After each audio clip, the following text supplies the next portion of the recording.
Penguin season is over. The Pirates lose 3 straight to the Mets. Things stink. Jeff Hathhorn joins us now. Hi, Jeff. How are you? Hello, boys. Jeff, I think we've got you through the magic of video. If you go on 937thefan.com and you click the watch live link, you can see Jeff Hathhorn's smiling face right now. Jeff, did you brush your teeth? Did you do your hair? I had to. Cal's like, hey, let's do this on video. So I'm like, gotta brush the teeth. Ready. Gotta get those pearly whites out there.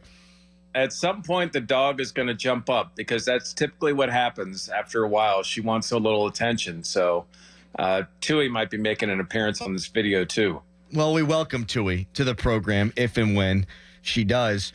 Jeff, so the Pirates lose the 3 straight. It's the first series they've lost this year. We're not pushing the panic button necessarily or anything like that, but I am a little bit concerned about Ke'Bryan Hayes, him being scratched, him not playing the last 2 games. I'm worried about Joey Bart. What do they do at catcher? What are you hearing about those injuries? Well, the Joey Bart injury is crazy, that he was catching in the bullpen and got hit by a batting practice ball, which is kind of nuts. Is he not wearing a helmet? Yeah, no, it's just bullpen catching. So we don't know the extent of that injury. Obviously, they sent Grandal on the rehab assignment, but Shelton, told Starkey the other day that wasn't going to be anything that would be imminent. That it was going to take a little bit of time. And then with Ke'Bryan, here's the thing with Ke'Bryan, the back has been an issue. This isn't a one-off. This isn't a bad hotel room. This isn't, just one little thing. This is something that's been reoccurring for him. That's what makes it concerning. And, man, when Cruz went down and Joe Block was quick to point out, like, they don't have any other infielders. Like, they're kind of hosed right now because the only 2 people on their bench were outfielders. Jeff, moving on to the Penguins. Obviously, they closed the season out last night, and I think it bears the question to ask, should the Penguins explore moving on from Mike Sullivan? I think it's a fair question. I don't think that's going to happen. I think, if anything, the last couple of weeks of the season probably confirmed to the Fenway Sports Group, who have already liked Mike Sullivan, that they're going to stay with him. I think listen, I like Todd Reardon. I think he's a good coach. You got to make a change. He's the head of your power play. And that power play wasn't just bad, it was embarrassing. So you've got to make a move there. And I think he'll be forced to make a staff move or 2. And, people say, okay, you could flip over the roster. Well, they're still in salary cap hell. I mean, they don't have the opportunity to, and you can't, it's not the NFL. You can't just cut somebody and get rid of the money. It doesn't work that way. And many of those guys are signed for next year. The thing to me is, and I'm sure you guys have talked about it as well, you got to find a trade partner for Tristan. If you wouldn't even start him in this game, that didn't mean anything. You wouldn't give him a run. And when the game was when your season was on the line, you only gave him a sniff to try to find momentum against Boston. That was it. And it's not like he was lights out in that game. If they're going to make a major move, it'll be that'll free up a little cap room, and then you're going to bring up your best prospect and let Bloomquist roll. Hopefully with the backup goalie, they'll be able to help him out, and if he struggles, be able to take over. Jeff Hathhorn joining us here on the Fan Morning Show. Let's stick with Jarry here, because I've heard people say, and we've had texts and tweets say, you're not going to find anybody that wants Tristan Jarry. Man, after last offseason, all the bad contracts that Dubas got off the books in order to bring in Carlson, I think anything is possible. And I think a goaltender that's 29 years old, that has been an all-star a couple of times, is going to be an upgrade for somebody. If they want to trade Jarry, I think they absolutely can trade Jarry. Yeah, I think they can. Maybe for the most ideal trade, you pick up a little salary.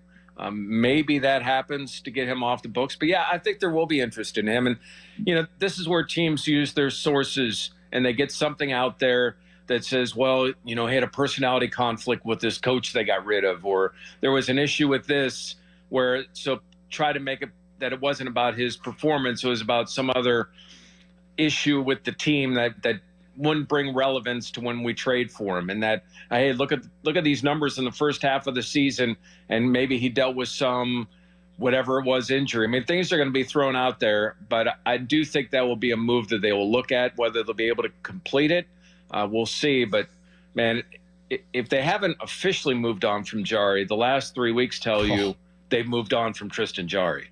Jeff, we'll talk to you 2 more times before the NFL draft. We'll talk to you on Tuesday, and we'll talk to you next Thursday, the day of the first round. As we sit here right now, if, let's say, okay, we got a week away, will the Steelers acquire, trade, or sign a wide receiver in the next week? I would say no, not in the next week, because I think after the draft, then you'll see teams that all of a sudden may have drafted a receiver where it was a surprise and the cost might go down. I think you'll see it after it. I think it's a possibility, but I think your best price will be after because of how these other receivers fall. And who knows? They may have a receiver fall to them at 2 and may feel like, okay, with whomever it is, and George and Quez and Van, that their group is good enough for this year. So let's stick with that here for a moment, Jeff, because we're going to get into this coming up in the next hour. But in Jerry Dulac's chat, he said the Steelers basically view the only hole on their roster at center. Like, they feel like they can get by if Dan Moore Jr. is their left tackle. They feel like they can get by at corner. They feel like they can get by at wide receiver. I don't see that at all. I might think that center is the most pressing need, but all those other spots, to me, are holes. Just because you have guys that can play there doesn't mean you want those guys to have to play there. Yeah, I agree with you. Yes. And center, I mean, you got Herbig. Herbig can play center. And Spencer Anderson is a guy that can be an emergency center as it sits right now. They're going to get a center. We'll see where, but they are going to get a center. But, yeah, I think they have hole at wide receiver. I think they have a need for another cornerback. They need more defensive line depth. Can you look at the depth now? But what is Leal? Like, I don't even know if Leal couldn't even get a helmet last year. I don't even know if he's a part of their plan. So, yeah, they have need for depth in many other areas. And you mentioned tackle, obviously. And, the more and more you go through it, the more you think about, okay, what's a position where you could save a lot of money in that 5th year?